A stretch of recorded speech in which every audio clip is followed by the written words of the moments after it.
Bismillahirrahmanirrahim. Alhamdulillahirabbil alamin wassalatu wassalamu ala asyrafil anbiya'i wal mursalin Muhammadin wa ala alihi wa sahbihi ajma'in, amma ba'd. Para jamaah sekalian, kaum muslimin dan muslimat yang semoga dirahmati dan disayangi oleh Allah Subhanahu wa taala. Assalamualaikum warahmatullahi wabarakatuh. Alhamdulillah, segala puja dan puji kepada Allah, salawat dan salam kepada suri teladan kita Nabi Muhammad sallallahu alaihi wasallam.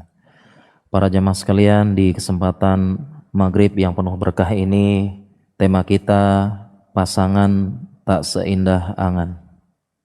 Ini peringatan atau nasihat bagi kita semua, termasuk saya pribadi.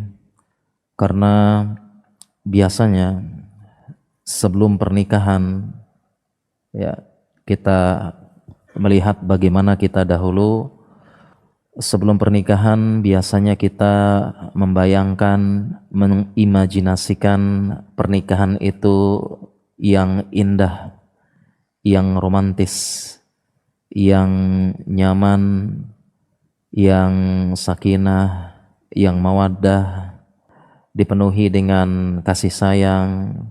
Intinya kita membayangkan yang enak. Angan-angan kita mungkin sebagaimana yang dirasakan oleh dua pasangan, dua sejoli yang tengah dimabuk cinta. Membayangkan, coba aja tanya para jomblo sekarang ya, bayangin nikah itu pasti seneng, baru bayangin aja kadang-kadang senyum-senyum sendiri.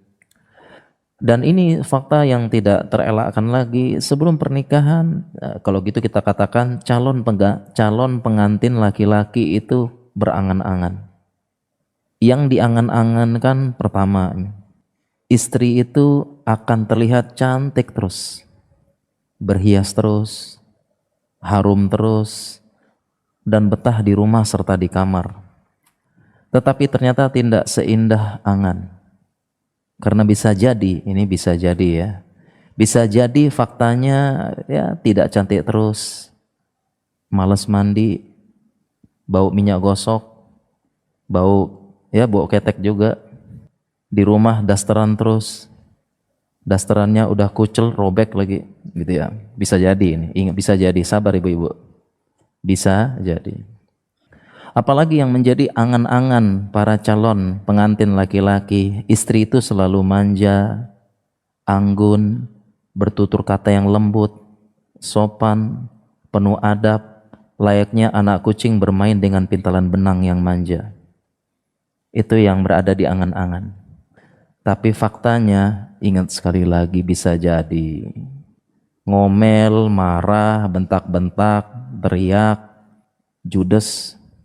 Apalagi kalau sedang datang bulan, atau kita sebut dengan bahasa kedokterannya premenstrual syndrome, atau mendapatkan nyeri ketika haid, namanya dysmenorrhea. Perempuan menjadi sensitif, gampang marah, ya. Sampai-sampai ada ungkapan hiperbola, kalau perempuan sedang PMS, kesandung batu, batunya minta maaf. Sensitif memang. Sebelumnya bak kucing bermain pintalan benang, sekarang seperti singa mengaum. Selanjutnya lagi yang menjadi angan calon pengantin laki-laki adalah istri yang patuh, yang menghormati, mudah dididik, mudah dinasehati, dan selalu mengatakan abang imamku. Tugas saya hanya membantu. Aku berkhidmat dengan abang sepenuh hatiku. Itu angan-angan. Harapannya ya kita dibina dulu, baru dibini. Kalau tidak bisa dibini, ya dibinasakan. Ya. Tapi bisa jadi sekali lagi faktanya ternyata ketika dinasehati ngeyel, keras kepala, ngelawan, susah dididik, tidak mau mengalah sama suami, gengsi, minta maaf. Akhirnya suami terus yang minta maaf. Tidak seindah angan. Ibu-ibu, mbak-mbak, sabar dulu. Sekarang yang dibayangkan oleh calon pengantin perempuan sama, sekiranya laki-laki berangan-angan indahnya pernikahan, ternyata perempuan pun sama, dan perempuan lebih dahsyat berangan-angannya. Karena perempuan berputar seputar hati. Memang banyak hadis-hadis menunjukkan perempuan tuh pokoknya main perasaan. Disebutkan sebagai kaca, kawarir, disebutkan hati yang bengkok, tulang rusuk yang bentok. Itu semua penjelasan ulama, perempuan bermain seputar perasaan.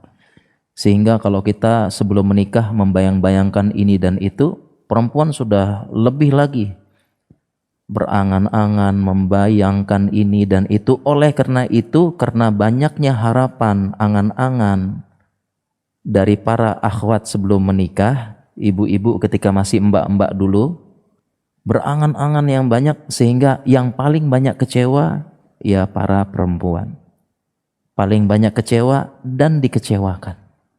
Yang paling banyak kecewa dan dikecewakan adalah perempuan dan para gadis. Ternyata imamku tidak seindah angan.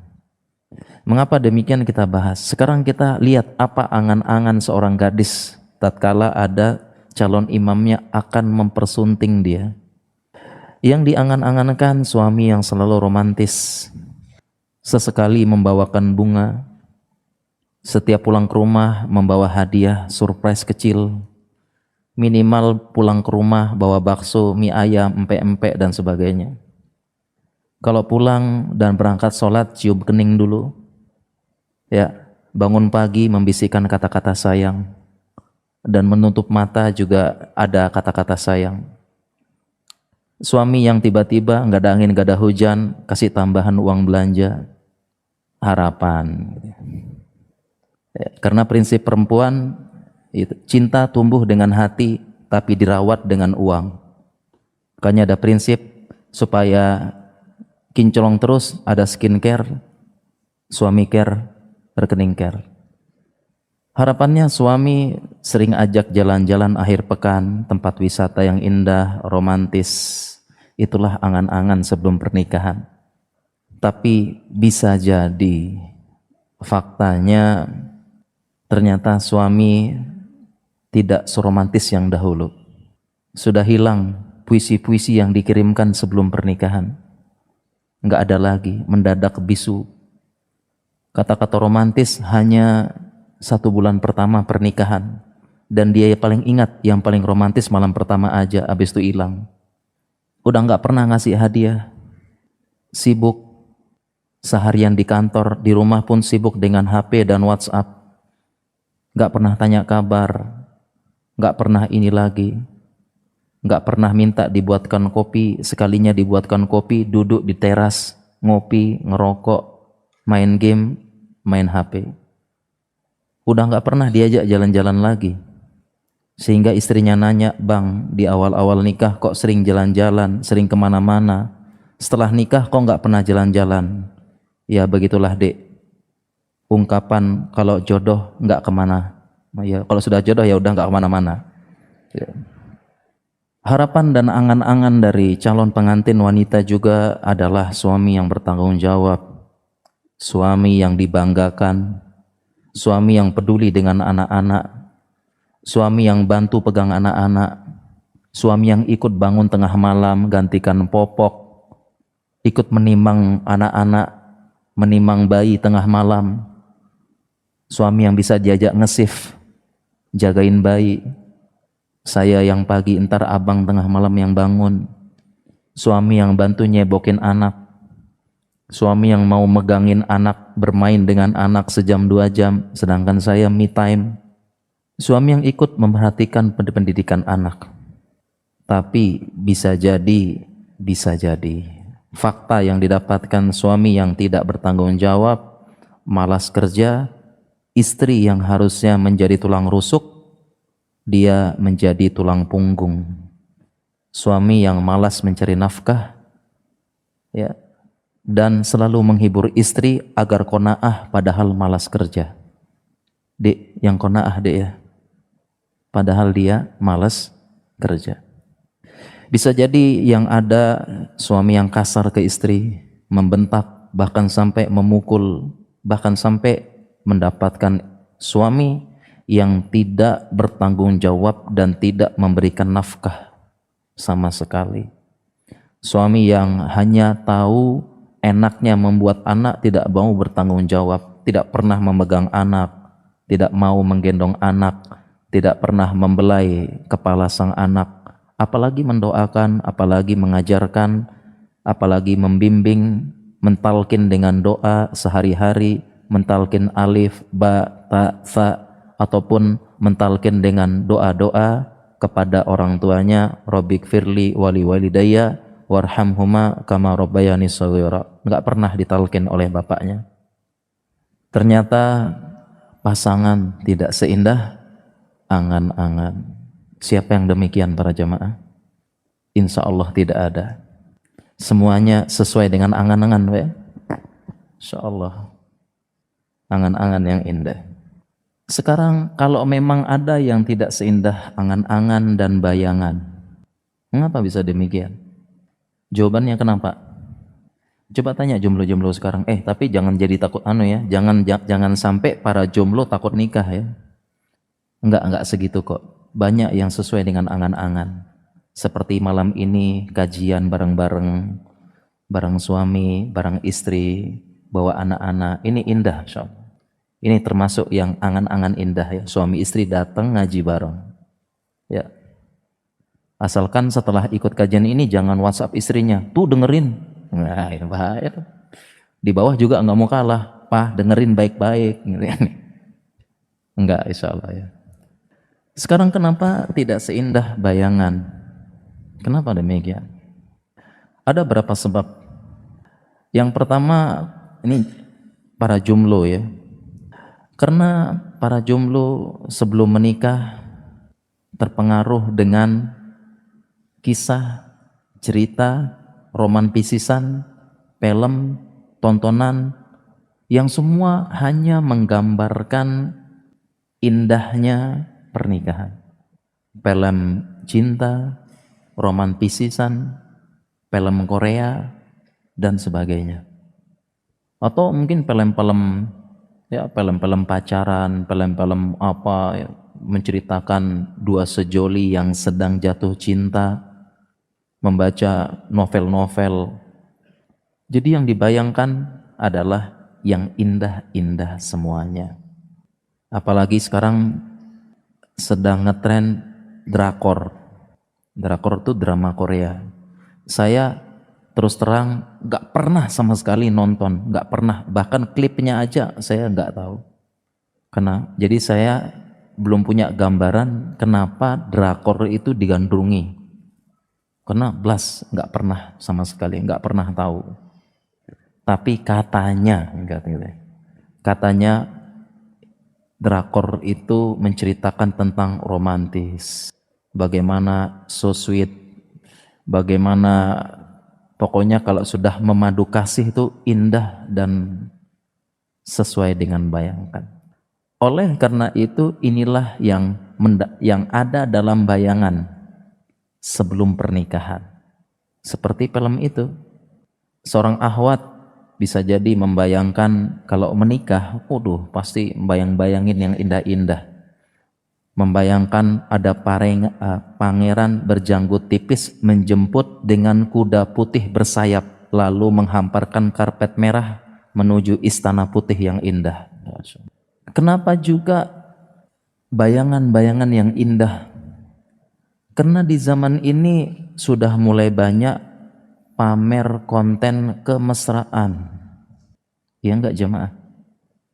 Bermunculan konten-konten pamer kemesraan, memamerkan kemesraan suami istri, jadi konten sekarang.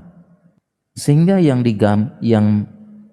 dibayangkan oleh orang yang akan menikah, bayangan yang indah, romantis, kompak, senang terus, dan sebagainya. Padahal apa yang ada di sosial media belum tentu seindah dunia nyata. Banyak yang sekedar membuat konten kemesraan dalam keseharian, padahal belum tentu. Tidak jarang kita dengar publik figur ya Para netizen menganggap dia adalah sosok rumah tangga yang ideal. Suaminya baik, istrinya luar biasa, jadi contoh dan sering muncul di publik, di sosial media, gambaran rumah tangga yang romantis, tetapi qadarullah berapa bulan, 1 tahun cerai. Tidak seindah yang dibayangkan. Jadi ini yang menyebabkan tidak seindah yang dibayangkan. Karena bayangannya terlalu tinggi. Sekarang bagaimana menyikapi? Jangan sampai takut nikah nih jomblo-jomblo. Bagaimana menyikapi bagi yang sudah menikah? Bagi jomblo yang akan menikah maupun yang kita semua yang sudah menikah dan mendapati pasangan tak seindah angan-angan. Yang pertama, para ulama memberikan nasihat kepada kita. Ketika kita mengeluhkan pasangan kita, suami mengeluhkan istrinya, kok dia begini, dia begini, dia begini, tidak seindah angan-angan. Istri tidak kalah dahsyat curhatnya, lebih banyak lagi curhatnya istri. Suami saya cuek, begini, begini, begini, begini, begini.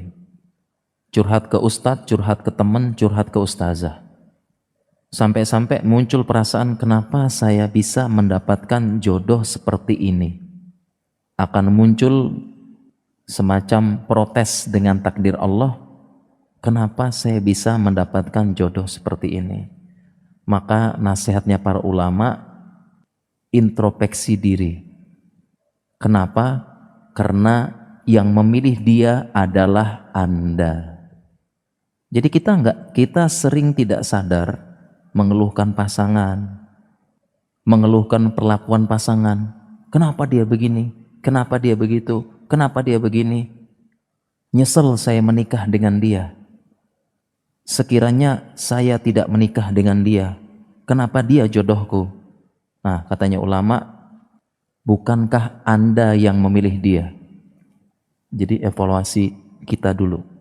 Kan yang memilih dia adalah kita, para jamaah. Kita sudah tidak berada di zaman Siti Nurbaya yang jodohnya dipaksakan. Siti Nurbaya dinikahkan oleh bapaknya secara paksa kepada Datuk Meringgi karena bapaknya punya utang sekian. Kita sudah tidak berada di zaman ini. Jadi banyak, dan beberapa ibu-ibu juga gitu curhat. Kenapa dia begitu? Kenapa dia begini? Nyesel saya menikah. Wallahi Ustadz, saya nyesel nikah sama dia. Duh Bu, kemarin yang milih siapa Bu? Oh iya saya ya. Saya yang pilih. Bahkan sebelum nikah saya merengek-rengek kepada bapak supaya segera dinikahi. Nah coba diingat dulu. Jadi pertama, kalau muncul bisikan setan, pasangan tak seindah bayangan, evaluasi diri. Yang pilih dia, yang pilih pasangan kita itu siapa? Kita. Kenapa dia begitu Ustadz? Kenapa begini? Kejam sekali. Yang pilih dia siapa kemarin? Oh iya saya yang pilih ya. Ya udah, evaluasi dulu. Kenapa kamu pilih dia? Ingat-ingat dahulu apa yang menjadi alasanmu memilih dia. Apakah kamu pilih dia karena Allah semata?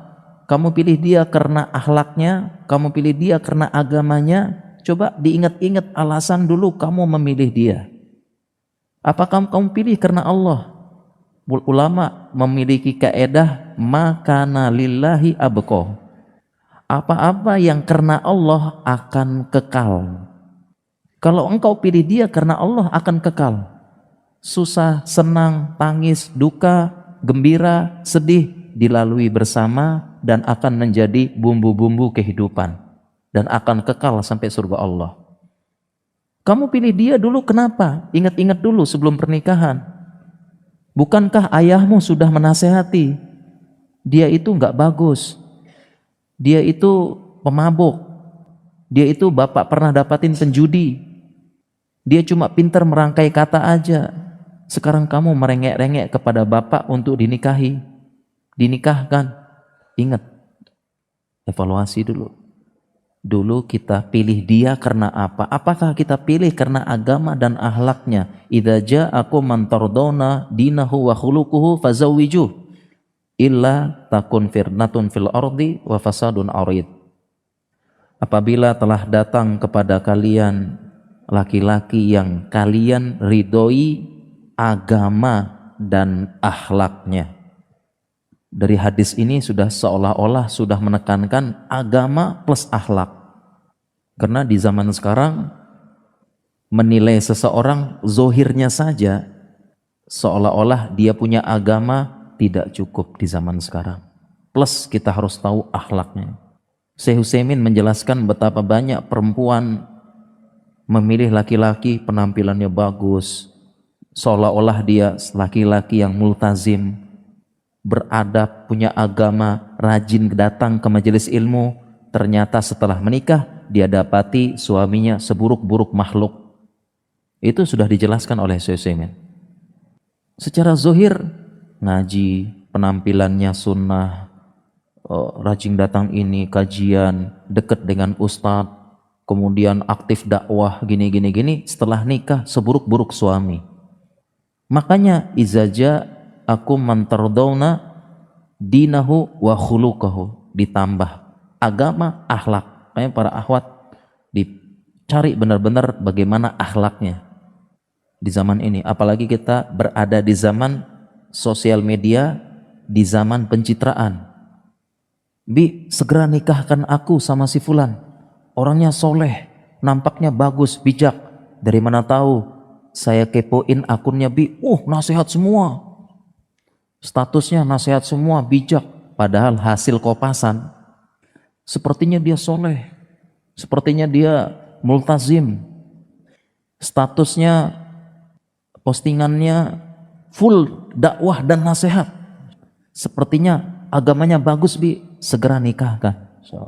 Jadi yang pertama, kalau kita mendapati pasangan tak seindah angan, jangan salahkan siapapun dulu, evaluasi diri. Dan memang ini kaedah umum ketika kita mendapatkan ujian. Kaedah umumnya kan demikian. Kaedah umum ketika kita mendapatkan ujian adalah segera evaluasi diri. Wa ma asaba min musibatin fabima kasabat aidikum. Apapun musibah, ujian yang menimpa kalian, ya karena ulah tangan kalian sendiri. Ini kaedah umum mendapatkan ujian. Begitu juga ketika diuji dengan pasangan, ya udah evaluasi diri. Yang paling pertama, kita ingat-ingat pilih dia karena apa. Jangan-jangan kita memilih karena cantiknya saja. Ternyata setelah menikah nggak punya akhlak, nggak punya adab, merasa cantik bisa berbuat seenaknya. Setelah nikah baru sadar, ternyata dia cantik karena maintenance-nya mahal. Setelah nikah baru kaget, ternyata maintenance kecantikan istrinya 5 juta ke atas. Terbongkar setelah pernikahan. Kita berada di zaman sekarang itu cantik dan jelek cuma satu bedanya, uang. Jangankan perempuan, laki-laki berangkat ke Thailand pulang-pulang cantik. Kulitnya sawo matang alias sawo gosong, ini bukan matang lagi, sawo gosong. Pulang-pulang kinclong dari Thailand. Bisa. Kita pilih cantiknya doang, ternyata maintenance kecantikannya ribet, bikin stres. Dulu nih pilihnya karena kecantikannya doang. Kayaknya suami-suami nih kalau pengen istrinya cantik ya kasih modal dong. Jangan nuntut doang. Artis-artis cantik itu karena modalnya begede. Main care, skincare, pedicure, manicure, gede itu Pak. Makanya ada suami pengen istrinya cantik. Habis itu istrinya ngasih tahu, "Pak, ini harga make up sama facial." Setelah dilihat ternyata 500.000, itu baru lipstiknya aja. Setelah tahu harganya mahal, suaminya bilang, "Dek, aku cinta kamu apa adanya." Kita renungkan kembali lagi, dulu kita memilih dia karena apa? Coba diingat-ingat. Para akhwat milih suami itu kenapa? Dulu milih kayanya saja karena dia kaya, Milih suami dulu kenapa? Karena keren. Ada istri milih suami kenapa? Dulu suaminya keren. Banyak direbutin oleh perempuan-perempuan. Maco. Maco itu sebenarnya mantan copet. Enggak ya? Keren. Dia pilih suaminya dulu karena memang suaminya adalah pujaan semua perempuan. Dan ketika menikah dia merasa beruntung yang dipilih. Dan berbangga-bangga di tempat yang lain. Saya yang dapat si keren dan si cool itu akhirnya menikahi saya. Setelah pernikahan kambuh playboynya, nyesel. Karena milih kerennya tok, nyesel. Curhat sana sini. Kenapa bisa dia begitu? Lah, kamu yang pilih. Direnungkan kembali kenapa pilih dia? Kekayaannya saja, nasabnya saja atau apa? Kalau kita pilih dia karena Allah dulu, fasfar fi zatid din taribat yadak, pilihlah ke agamanya, engkau akan beruntung, alhamdulillah. Artinya pilihan utamanya itu agama, selebihnya mengikuti. Kalau seperti ini, alhamdulillah. Alhamdulillah. Adapun yang terjadi setelahnya ujian. Dan ujiannya tidak seberat ujiannya Asyah istrinya Fir'aun. Enggak seberat Asyah. Masih belum berat dengan Asyah yang suaminya adalah Fir'aun yang mengatakan ana rabbukumul a'la, aku adalah Tuhan kalian yang paling tinggi. Bengis, kasar, kejam. Kalau para suami memilih istri karena Allah, alhamdulillah. Berarti yang setelahnya itu adalah ujian. Sebagaimana dan tidak lebih berat daripada ujiannya Nabi Nuh dan Nabi Lot. Nabi Nuh ujiannya berat banget. Karena yang menentang dakwahnya istrinya sendiri. Bahkan dikisahkan para ulama, istrinya itu justru menjadi mata-mata di dalam rumah. Tindak tanduknya Nabi Nuh dibongkar ke kaumnya. Dan Nabi Nuh bersabar dan tidak menceraikan. Tidak menceraikan. Ujian bapak-bapak yang memilih istri karena Allah tidak seberat ujiannya Nabi Nuh. Bahkan beberapa Ibnu Katsir menyatakan istrinya ikut mengolok-ngolok Nabi Nuh sendiri. Di rumah memang gila, dia memang begini di rumah. Dan ini menjadi senjata bagi kaumnya untuk mengolok-ngolok Nabi Nuh. Sekarang kita bayangkan, ada dai ya, ustadz. Dia ceramah, wahai para perempuan semua, pakai jilbab, tutup aurat semuanya. Fal yudnina min jalabibihin. Hendaklah dia mengulurkan jilbab-jilbabnya. Ini ada dai ngomong nih, ceramah. Tapi ternyata istrinya sendiri tidak pakai jilbab, bahkan buka-bukaan aurat. Kira-kira gimana jemaah? Gimana kira-kira? Masih mau nggak dainya itu ceramah? Ngajak tiap hari. Ini da'autu qauman laila wa nahara. Katanya Nabi Nuh, aku mendakwahkan kaumku laila wa nahara, malam siang. Nah ini malam siang bilang semua ahwat pakai jilbab, semua perempuan tutup aurat, istrinya nggak pakai aurat, nggak nutup aurat. Kira-kira gimana? Nah ini menjadi tentunya ustadz tadi diolok-olok oleh masyarakat. Pak ustadz yang baik, udah nggak usah kebanyakan bacot, urus istrinya aja di rumah tuh. Kebanyakan bacot lo, tuh istri lo tuh belum jilbaban. Kurang lebih begitu olok-olokannya kaum Nabi Nuh kepada Nabi Nuh. Tenang bapak-bapak, yang memilih karena Allah tidak seberat Nabi Nuh. Ujian kita, evaluasi diri. Ketika kita mendapatkan pasangan tidak seindah angan dan bayangan, kita evaluasi diri. Kita memilih pasangan itu dengan alasan apa dahulu? Apakah memilih karena Allah atau memilih karena sekedar tendensi dan kepentingan dunia yang menjadi alasan utama? Kita evaluasi dulu. Kalau kita memilih karena Allah dahulu, alhamdulillah, dan semoga ujian-ujian menjadi ujian dan tentunya tidak seberat ujiannya tadi Asiyah istri Fir'aun ataupun seberatnya ujian Nabi Nuh yang istrinya tidak beriman. Dan semoga ini ya ujian berarti. Dan kalau kita memilih bukan karena Allah, maka perbanyak istighfar kepada Allah Subhanahu wa taala, banyak bertobat karena itu adalah kesalahan kita. Tidak mengindahkan peringatan dari Rasulullah sallallahu alaihi wasallam, fasfar fi zatiddin taribat yadak. Pilihlah yang utama agama, akhlaknya, engkau akan beruntung. Kita bertobat kepada Allah, minta ampun, dulu telah melanggar perintah Allah. Kita pilih hanya tendensi dunia saja. Ini evaluasi yang pertama. Kemudian selanjutnya kalau pasangan tidak seindah bayangan, maka kita ingat firman Allah Subhanahu wa taala, al-khabithatu lil khabithin wal khabithuna lil khabithat, at-thayyibatu lit thayyibin wat thayyibuna lit thayyibat. Kita ingat firman Allah Subhanahu wa taala, al-khabithatu lil khabithin. Perempuan yang jelek-jelek itu jodohnya adalah laki-laki yang jelek. Perempuan laki-laki yang jelek jodohnya perempuan yang jelek. At-thayyibatu lit-thayyibin, perempuan yang baik jodohnya nanti laki-laki yang baik juga. Wat-thayyibuna lit-thayyibat, dan laki-laki yang baik jodohnya perempuan yang baik juga. Dan dari ayat ini sebagian ulama mengungkapkan pasangan itu adalah cerminan diri. Pasangan itulah kurang lebihnya ya, walaupun tidak mutlak, tapi itulah cerminan diri. Kalau ada pertanyaan kenapa saya dapat suami yang kasar, tidak bertanggung jawab, begini, jangan-jangan kita juga seperti itu.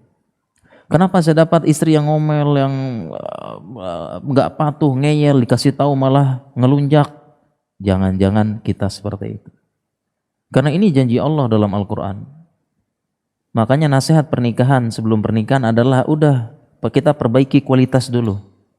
Jangan terlalu ribut mikirin jodoh, terlalu pusing, perbaiki kualitas dulu, menjadi orang yang baik, maka Allah akan mendatangkan orang yang baik. Kalau kita tidak mendapatkan orang yang baik, maka orang baik yang mendapatkan kita. Perbaiki dulu kualitas kita, karena Allah janji kalau kita baik, Allah akan menjodohkan kita dengan orang-orang yang baik juga. Ini secara umum. Lalu bagaimana kalau yang Asiyah isi Fir'aun? Nah itu kan beda kasus. Kalau kita lihat dari kaidah ulama, likulli qaidatin istisna. Setiap kaidah ada pengecualian. Kalau kaidahnya pasangan adalah cerminan diri, ya kasusnya Asiyah apa dan sebagainya itu adalah pengecualian. Karena banyak yang bertanya ketika dikasih tahu pasangan adalah cerminan diri, nggak terima saya. Pasangan adalah cerminan diri sendiri, nggak terima. Buktinya Asiyah dan sebagainya. Nah, kita tadi jawabnya demikian. Tapi secara umum memang benar. Pasangan kita itu cerminan kita secara umum. Dan setelah direnung-renungkan ternyata benar. Saya punya sisi keburukan yang lain. Ada ahwat curhat. Kenapa saya bisa dapat suami yang jelek, suami yang tidak bertanggung jawab? Padahal saya ini aktivis dakwah. Pengajian ahwat di sini saya yang urus. Saya yang ini, saya yang jalankan, saya yang rintis dakwah di sini. Semua ahwat-ahwat di kota ini tahu saya yang ngurus dakwah di sini. Tapi kenapa saya dapat jodoh yang jelek? Jodoh yang malah suami yang awam, suami yang malah nggak mau belajar agama. Ternyata disuruh merenungkan diri, coba renungkan diri. Ternyata dia mengakui selama ini saya ngurus dakwah nggak ikhlas. Pengen tampil, pengen dipuji, pengen orang tahu kalau saya ini yang berperan dalam dakwah. Saya pengen satu kota ini tahu bahwasanya saya perintisnya. Ketika disebutkan dakwah di kota A, orang teringat dia. Ternyata nggak ikhlas. Pengen menguasai, pengen dominasi, pengen ini dan sebagainya. Ternyata benar. Dan benar firman Allah, banyak yang mereka itu mengelak ketika dibacakan al-khabithatu lil khabisinin, apa istri Fir'aun begini. Ternyata setelah direnungkan, benar ternyata. Dia punya dosa yang lain, dia punya niat yang buruk, dia punya yang ini. Pantesan Allah datangkan jodoh yang kurang baik juga sebagai peringatan, sebagai cubitan kasih sayang. Kemudian selanjutnya lagi, bagaimana kita mendapati pasangan tak seindah bayangan. Cara yang ketiga berarti ya. Yang ketiga adalah kita meyakini bahwasanya kita juga punya aib dan punya kekurangan. Kita yakini kita pun tidak sempurna. Banyak dari kita setelah menikah, pasangan tidak seindah angan-angan. Kenapa? Setelah pernikahan terbongkar semua aib-aib. Aib-aib pasangan terbongkar, terlihat, kita pun kecewa. Kenapa dia seperti itu? Kenapa dia begini? Ternyata dia malas. Ternyata dia di luar aja kelihatan solehah, malas. Nggak mau sholat nggak mau sholat ini, nggak mau ini, malas ngaji. Ternyata di rumah malas begini, terbongkar aib di rumah. Nah, ketahuilah ketika kita terkaget-kaget dengan aibnya pasangan kita, ternyata sama pasangan kita pun terkaget-kaget dengan aib kita yang terbongkar di rumah. Jadi jangan merasa kita doang yang kaget, kecewa. Pasangan juga sama, dia kecewa sama kita, aib kita terbongkar banyak setelah menikah. Jadi jangan merasa dia aja yang waduh kecewa gue, ternyata begitu, tak seindah dibayangkan. Sama, dia juga begitu. Kalau kita kecewa ternyata dia kelihatannya doang solehah pas ta'aruf, ternyata malas gini. Sama, dia juga kelihatan soleh doang ketika ta'aruf, ternyata ya begitu, ternyata sama. Kemudian selanjutnya yang keempat, kita percepat. Yang keempat adalah kita bayangkan rumah tangga tidak seindah drama Korea gitu aja deh. Pasti ada riak-riak, debat, tidak sejalan, tidak sepemikiran, berkelahi, adu mulut. Tidak seindah begitu. Mengapa demikian? Karena rumah tangganya Nabi Shallallahu Alaihi Wasallam saja enggak seindah yang dibayangkan. Rumah tangganya Nabi sempat ada kasus, sempat ada cekcok dengan istrinya. Nabi SAW menurut riwayat dan pendapat terkuat pernah menceraikan Hafsah, tapi segera dirujuk dan ditegur oleh Allah menurut pendapat terkuat. Nabi pernah punya dalam tanda kutip masalah dengan Aisyah, pernah dapat ujian. Bahkan pernah Nabi Shallallahu Alaihi Wasallam menjauhi semua istrinya selama sebulan. Dalam hadis disebutkan i'tazala nisa'ahu syahra.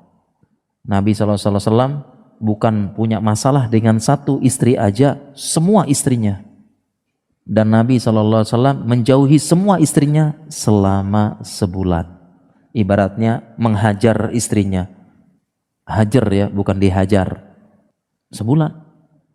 Kita berapa lama sih ngambek-ngambekan sama istri? Nggak sampai sebulan ya. Nabi sebulan SAW. Semuanya.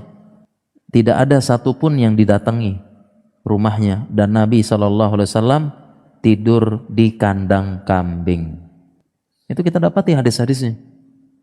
Sebabnya apa? Waduh panjang nih, kapan-kapan kita ceritain.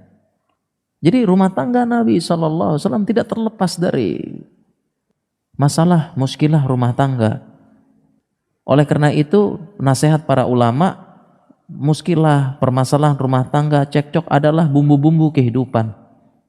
Pasti terjadi. Nasihat para ulama adalah jangan sampai ngambeknya terlalu lama. Enggak teguran terlalu lama. Segera, siapapun itu, siapa yang sadar duluan, segera baikan. Segera saling minta maaf dan sebagainya. Tidak ada. Kuncinya demikian. Karena kalau semakin lama ngambek, semakin lama ngambek-ngambekan, semakin lama memori kelam zaman dulu itu muncul. Akhirnya semakin lama ngambek, semakin lama mengungkit-ungkit masa lalu. Di fase saling ngambekan itu setan bermain masa lalu diungkit-ungkit. Kesalahan-kesalahan masa lalu, makin benci dan sebagainya. Kemudian selanjutnya adalah pasangan tidak seindah bayangan, komunikasi, cerita, sampaikan hati ke hati dan sebagainya. Baik para jemaah sekalian, materi kita cukupkan sampai di sini dan selanjutnya kita lanjutkan dengan tanya jawab dan mudah-mudahan saya bisa menjawab insyaallah. Ya, bagaimana peran saya suami sering menggantikan posisi istri untuk memasak dengan alasan istri sudah capek mengurus anak-anak dan beres-beres rumah. Ya. Sekarang kita perlu paham kaedah. Apakah wajib bagi istri nyapu, masak, ngepel, bersihkan rumah, nimba, ngangkat galon, ngarit, nah gitu ya. Apakah ini wajib nggak bagi perempuan? Pertanyaan sekarang, itu wajib apa enggak? Itu kewajiban siapa? Kan perlu diperjelas. Jadi masak, nyapu, ngepel, siapin makanan, itu kewajiban siapa? Wajib, sunnah, atau mubah? Ini perlu diperjelas dulu dalam Islam. Waduh, ini kok banyak banget nih. Sampai subuh. Ini perlu diperjelas. Wajib apa enggak? Istri masak, artinya kalau enggak berdosa, dan suami wajib bisa menuntut, karena itu hak dan kewajiban. Memang kewajibanmu tuh masak, Dek. Kalau enggak berdosa loh. Nah, ini perlu diperjelas. Jawabannya adalah, apakah istri harus masak, ngepel rumah? Jawabannya tergantung dengan urf. Urf itu adalah adat atau kebiasaan masyarakat setempat. Makanya Allah berfirman, wa ashiruhunna bil ma'ruf. Pergaulilah dengan ma'ruf, sesuai dengan urf, dengan baik. Jadi sesuai dengan adat kebiasaan masyarakat setempat. Jadi kalau memang di masyarakat setempat adat kebiasaannya istri itu masak, nyapu, bersihkan rumah, berarti memang itu kewajibannya istri. Sesuai dengan urf setempat. Dan sesuai juga dengan keadaan masing-masing person, sesuai dengan urf kebiasaan. Contohnya begini, kalau seorang laki-laki meminang seorang gadis dan gadis tersebut di rumah bapaknya ada, mohon maaf, ART atau pembantu, dan selama ini gadis ini sama bapaknya dimanja, yang menyapu, ngepel, apa semua adalah ART-nya. Itu kebiasaan dia di rumahnya. Maka ketika laki-laki ini meminang sang gadis, di antara urf wa ashiruhunna bil ma'ruf, dia sediakan ART atau pembantu untuk istrinya. Jangan sampai anak gadis orang dimanja sama bapaknya, diperlakukan baik sama bapaknya, disediakan. Kalau zaman dulu tuh disediakan budak. Fatimah pernah ke Rasulullah SAW minta budak untuk bantu urusan rumah tangga. Jadi ada gadis disediain bapak sama bapaknya dimanja, disediain ART, dipenuhi kebutuhan-kebutuhannya, sama bapaknya dibelikan iPhone, diberikan mobil, nikah sama laki-laki ini. Kemudian dibawa ke kampungnya, ditinggalkan di rumah, disuruh ngepel, nyapu, ngarit, angkat galon dan sebagainya. Ini bukan ashiruhunna bil ma'ruf. Enggak. Ya. Nah, jadi pertanyaan ini tergantung urf. Kalau di beberapa negara Yaman yang belanja ke pasar laki-laki, ya udah. Di Yaman yang belanja ke pasar laki-laki. Ya udah begitu urfnya, berarti jangan suruh istrinya belanja kalau gitu. Kalau di sini laki-laki ke pasar, istri ke mall. Enggak ya? Ya, jadi jawabannya tergantung urf. Ya, kalau memang urf masyarakat setempat suaminya masak dan kebiasaan di rumahnya begitu, enggak masalah. Kenapa enggak suami masak? Dan ini perkara yang simple, tinggal dikomunikasikan saja. Begitu, insyaallah. Ya, ada pertanyaan. Oh, ini pertanyaan Ikhwan. Ganti pertanyaan Ahwat dulu biar imbang. Ya, ada pertanyaan.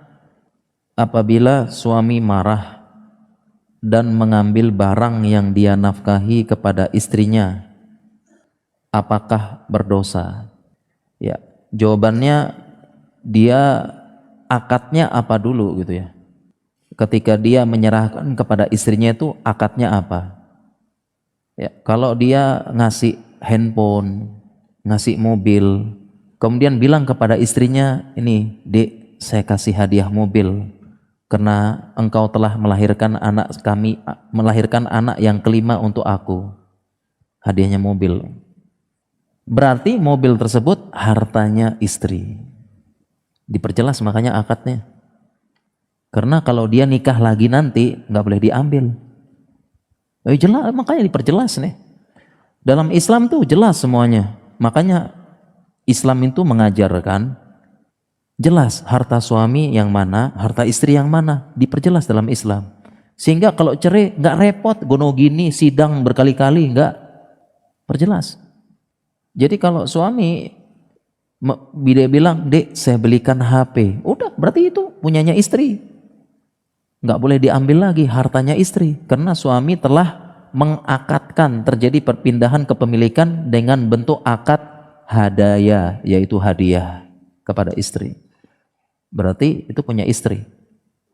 Suami nggak bisa ngambil seenaknya, jadi nggak boleh. Apakah berdosa? Jelas berdosa kalau dia akadnya memberikan itu kepada istri, hadiah, berarti sudah punyanya istri. Kalau suami beli mobil nggak bilang-bilang, ya udah itu mobil suami. Tapi kalau dia bilang, "Dek, ini hadiah pernikahan kita untuk kamu," ya udah punyanya istri. Punyanya istri. Pertanyaan, suami saya tidak sholat, tidak menafkahi saya, harus bagaimana? Insyaallah waliyazubillah ya. Kalau tidak sholat, tidak nafkahi, sebagian ulama mengatakan ini sudah diperbolehkan untuk mengajukan fasakh, ya, mengajukan fasakh, yaitu dipisahkan oleh hakim. Boleh. Ya. Kenapa? Karena para ulama ikhtilaf tentang hukum tarikus sholah, hukum orang meninggalkan sholat, apakah murtad apa enggak? Ikhtilaf panjang ulama. Ada yang mengatakan dia tetap muslim selama masih meyakinkan, masih muslim selama meyakini, jadi sholatnya cuma malas doang, tapi masih meyakini. Ada yang bilang kalau dia sudah meninggalkan terus-menerus, ya tidak peduli, sudah murtad, karena termasuk pembatal keislaman, tidak peduli lagi dengan agama. Bahkan ada yang lebih ini lagi, sampai meninggalkan sholat Jumat berapa kali. Kalau sudah seperti ini bisa mengajukan ke hakim fasakh. Fasakh itu, jadi pisahnya suami istri ada 3. Pertama talak dari suami, kedua fasakh, hakim yang pisahkan, yang ketiga khulu. Khulu itu perempuan mengajukan cerai. Tapi konsekuensi khulu adalah perempuan harus mengembalikan maharnya dulu. Nah, daripada khulu kan mending fasakh. Misalnya dulu suami ngasih mahar sebidang tanah, kasih uang tunai 50 juta. Ketika khulu, perempuannya harus balikin semua. Nah, makanya fasakh. Hakim memisahkan. Karena udah nggak sholat. Jadi pertimbangan. Apalagi tidak menafkahi, sama, udah bisa difasakh. Ya, nah hanya saja gitu ya. Ini baru boleh. Ya, jadi bukan langsung minta cerai ya, tapi dimusyawarahkan dulu, diinikan dulu dan sebagainya. Tadi jadi jangan buru-buru setelah dapat jawaban ini langsung cerai. Jangan, itu banyak pertimbangan. Saya juga baru dapat informasi ini aja ya. Jadi perlu banyak musyawarah, diskusi dan sebagainya. Ustadz, tolong kasih saya nasihat. Saya sering merasa kurang bersyukur, bahkan iri kepada teman-teman yang seumuran dengan saya. Sudah pada nikah semua. Kenapa saya sangat sulit mendapatkan jodoh? Padahal saya selalu berdoa meminta jodoh di waktu-waktu mustajab. Doa sholat malam, istikharah, ikut media ta'aruf. Namun jodoh belum juga datang. Umur saya 29 tahun. Apa yang saya harus lakukan? Saya sering tertekan dengan omongan teman keluarga yang mendesak untuk segera menikah. Ini laki-laki atau perempuan kira-kira ya? Laki-laki atau perempuan? Insya Allah. Kalau laki-laki ini nggak jadi masalah ya, mungkin perempuan biasanya insya Allah. Pertama kita doakan dulu yang bertanya, semoga dimudahkan jodohnya, mendapatkan laki-laki yang soleh, bertanggung jawab, bisa membimbing dunia akhirat. Insya Allah depan saya banyak jomblo. Siapa tahu? Ya, siapa tahu. Mengapa perempuan sulit jodoh? Sebabnya banyak. Karena waktunya singkat, kita sebutkan poinnya aja. Yang pertama, perempuan sulit jodoh itu pertama karena peran ayah dan peran saudara laki-laki nggak ada. Ini sunnah yang ditinggal. Pertama, ayahnya kemana, saudara laki-lakinya kemana? Jawaban. Karena idealnya yang mencarikan jodoh itu adalah bapaknya dan saudara laki-lakinya. Karena yang tahu sifat karakter laki-laki ya laki-laki. Kalau laki-laki melakukan approach mendekati perempuan, kelepak-kelepak, ketutup matanya. Jadi yang tahu sifat laki-laki hanya laki-laki. Kalau perempuan nggak bisa, dikirimkan bunga, coklat, puisi, kelepak-kelepak. Padahal pemabok, preman, tanggung jawab, suka berjudi, banyak yang mau nikah sama itu. Padahal perempuannya tahu, dia tuh preman, suka judi, suka ini dan sebagainya, dinikahi mau. Banyak. Karena perempuan begitu. Itulah kenapa dalam Islam la nikaha illa biwaliyin. Tidak boleh nikah kecuali dengan wali. Karena bapaknya yang mencarikan. Dan jadi ini hilang. Kemana nih? Jadi kalau ada anak perempuan gak dapat jodoh, ini bapaknya kemana aja? Saudara laki-lakinya kemana aja? Bantu cari dong. Bantu cari. Menawarkan anak perempuannya. Ini bikin sulit jodoh nih zaman sekarang. Ini idealnya begini. Bapaknya nyariin. Saudara laki-lakinya nyariin. Tapi ini kita sudah sangat jarang nih. Bahkan udah nggak ada nih. Kemana bapak? Kemana ini saudara laki-laki? Apa kabar? Bapaknya yang nyariin. Ketemu laki-laki baik, tawarin. Nggak ada salahnya. Tawarin anak perempuannya, mau nggak? Tawarin sana sini, nggak masalah. Umar bin Khattab nawarin. Para sahabat saling menawarkan. Nggak masalah. Defaultnya begini, dan ini lebih selamat bagi perempuan. Perempuan kan malu, nembak duluan. Malu perempuan kan. Ini lebih selamat.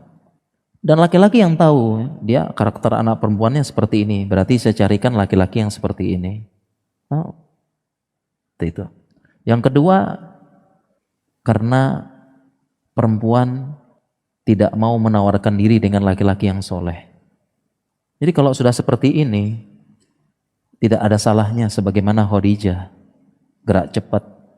Ketemu laki-laki yang soleh, gak apa-apalah. Minta menawarkan diri gak apa-apa. Apalagi di zaman sekarang, ikhwan ngaji banyak, ikhwan ngaji sedikit, ahwat banyak. Dibuka biro jodoh, yang daftar laki-laki 10, yang ahwat 1000. Yang 10 ini pun ketika ditawarkan maju mundur, yang siap nikah ternyata 2. Waduh, repot nih ngurus jodoh. Coba aja tanya yang ngurusin biro jodoh. Sekali buka, ikhwan 10, ahwat 1100. Coba aja tanya tuh biro-biro jodoh. Nah, para ahwat kalau sudah tahu fakta seperti ini ya agresif dikit lah, nawarin diri kayak Khadijah. Ini poin kedua. Nggak mau nawarin diri atau nggak pernah nyoba nawarkan diri, siap-siap jomblo-jomblo ya, habis nih ada yang WhatsApp gitu ya, coba bapak-bapak juga siap-siap, karena bahwa bapak ini statusnya jomblo 3, sesungguhnya laki-laki terlahir dengan keadaan jomblo 4. Alasan yang kedua tadi ya. Baru alasan yang ketiga kenapa berat jodoh, ini mohon maaf sekali lagi, terlalu tinggi memasang patokan. Poin ketiga. Terlalu tinggi apa? Memasang kriteria. Pengennya laki-laki yang ganteng, sukses, bisnismen, ganteng, maco, bodinya bagus, lembut, tidak gampang marah, ideal, penyayang, Masya Allah. Hafalannya bagus, jadi imam di masjid, bisa dibanggakan, Masya Allah. Ini kalau nunggu ideal seperti ini, Masya Allah, kiamat duluan mungkin ya. Jadi poin ketiga ini mohon maaf sekali lagi. Kenapa nggak dapat jodoh? Susah jodoh, terlalu tinggi pasang kriteria. Susah jodoh ini. Ya ini mohon maaf kalau bisa turunkan kriteria sedikit. Dengan patokan utama kalau agama dan akhlak itu tidak ada tawar-menawar, tapi mungkin yang lain. Mungkin wajahnya, hartanya, jabatannya, bentuk fisiknya, nah mungkin coba diturun-turunkan sedikit lah. Jadi 3 sebab utama. Ini mudah-mudahan jadi pertimbangan dan dimudahkan jodohnya. Baik para jamaah, ini yang terakhir pertanyaan, mohon maaf ya, sudah jam 8. Ya, kita cari pertanyaan yang paling sesuai dengan materi. Ya, sejauh mana batasan syar'i seorang istri boleh meminta cerai kepada suami apabila suami lalai dengan nafkah tapi selalu menuntut kewajiban istri serta tidak mengajarkan keluarga agama yang cukup, apakah boleh minta cerai? Sejauh mana istri boleh minta cerai pada suami? Jadi ada beberapa sebab alasan istri boleh meminta cerai kepada suami, sebab syar'i. Kalau bukan sebab syar'i, bahaya besar. Ayyuma mra'atin, Nabi SAW bersabda, ayyuma mra'atin matat, ayyuma mra'atin sa'alat zawjahat talaq, lam tarih rahihatal jannah. Perempuan manapun yang meminta cerai kepada suami bighairi ma ba'sin, tanpa uzur syar'i, tidak akan mencium bau, dia tidak mencium bau surga. Ini berat, ancamannya berat. Perempuan yang minta cerai kepada suami tanpa uzur syar'i tidak mencium bau surga. Ya, makanya para akhwat itu jangan gampang bilang, "Bang, kalau jantan ceraikan aku. Pulangkan saja aku ke rumah orang tuaku." Ini hati-hati. Adapun sebab syar'i boleh minta, ingat ya, boleh minta cerai. Boleh, bukan dianjurkan. Ya, bukan apa ya, bukan langsung pulang-pulang minta cerai. Habis dengar penjelasan ustadz, cerai enggak. Ini sebab-sebab yang dibolehkan meminta cerai adalah ketika tujuan pernikahan tidak, yang menjadi sebab tujuan pernikahan tidak tercukupi lagi. Seorang perempuan ingin menikah kenapa? Pertama, ingin mendapatkan nafkah, dinafkahi. Ya kan? Karena laki-laki kan Allah berfirman liungfik dzu sa'atin min sa'atih. Ya, laki-laki suami itu memberikan nafkah kepada istrinya yang punya rezeki, keluasa. Jadi salah satu tujuan pernikahan perempuan dinafkahi. Nah, sehingga kalau suami nggak nafkahi lagi, ini uzur syar'i, boleh, ingat, boleh minta cerai. Yang kedua, apalagi tujuan pernikahan, perempuan ingin menyalurkan syahwatnya, menjaga kehormatan, sehingga ketika suami sudah tidak bisa lagi memberikan nafkah batin, boleh minta cerai, ingat boleh. Baik itu suaminya lemah syahwat ataupun suaminya gay, suaminya mohon maaf homo, dan banyak yang curhat seperti ini. Ustaz, saya setahun gak pernah digauli, digauli cuma 6 bulan sekali. Selama pernikahan 2 tahun saya hanya disentuh cuma sekali. Wah, saya bacanya gemeteran. Kalau saya mah pengen tiap ya, padahal laki-laki normal itu ya gitulah pokoknya. Apalagi baru nikah ya, kayak minum obat 3 kali sehari. Malam pertama, Dek, nih tolong dihabiskan obatnya 3 kali sehari. Ya. Nah, kalau sudah seperti ini, boleh, ingat boleh minta cerai, boleh. Ini banyak curhat kayak begini ya, Ustaz, saya tidak pernah digauli dan hati saya hancur ternyata setelah saya buka HP-nya suami banyak foto-foto laki-laki lain. Ya, berarti homo. Kemudian sebab tujuan perempuan menikah mendapatkan perlindungan. Dapatkan perlindungan. Sebelumnya dia dilindungi oleh bapaknya, sekarang dilindungi suaminya. Tapi sekarang kebalikannya, suaminya malah neror. Gak dapat perlindungan sama sekali, mendapatkan kekerasan, dipukul, dilukai, KDRT, maka boleh minta cerai. Tujuan pernikahan perempuan apalagi ingin mendapatkan ketenangan, ketenangan. Wa min ayatihi an akhlaqalakum min anfusikum azwaja litaskunu ilaiha. Kan gitu ya. Supaya taskun, supaya sakinah. Jadi tujuan perempuan menikah supaya dia tenang, gak gelisah lagi, tenang di rumahnya. Termasuk tadi tenang dengan dapat gosip-gosip tetangga. Karena kalau perempuan belum nikah, tadi gelisah. Yang digelisahkan gosip tetangga. Gak tenang, supaya nikah dia tenang di rumah, dia punya anak, dia apa. Tapi ketika dia sudah menikah tidak mendapatkan ketenangan, cekcok ini apa dan sebagainya, benar-benar rumah nggak ada ketenangan sama sekali, boleh minta cerai. Jadi katanya ulama, uzur syar'i boleh minta cerai apabila tujuan pernikahan itu tidak tercapai. Selebihnya enggak boleh. Seperti itu. Ya, ingat sekali lagi, boleh. Jangan pulang-pulang untuk cerai ya. Diskusikan dulu, musyawarahkan dulu. Ya, seperti itu. Baik para jamaah sekalian dirahmati Allah Subhanahu wa taala, demikian yang bisa kita sampaikan. Kurang lebihnya saya mohon maaf. Kita berdoa kepada Allah Subhanahu wa taala, semoga Allah menjaga rumah tangga kaum muslimin. Semoga Allah berikan qanaah, syukur dengan pasangan, karena pasangan kita adalah anugerah terbaik yang telah Allah berikan dan namanya telah tertulis di dalam Mahfuz 50.000 tahun sebelum penciptaan langit dan bumi. Dia adalah jodoh terbaik karena Allah yang memilihkan. Demikian, subhanakallahumma bihamdika, syahadu an la ilaha illa anta, astaghfiruka wa atubu ilaik. Assalamualaikum warahmatullahi wabarakatuh.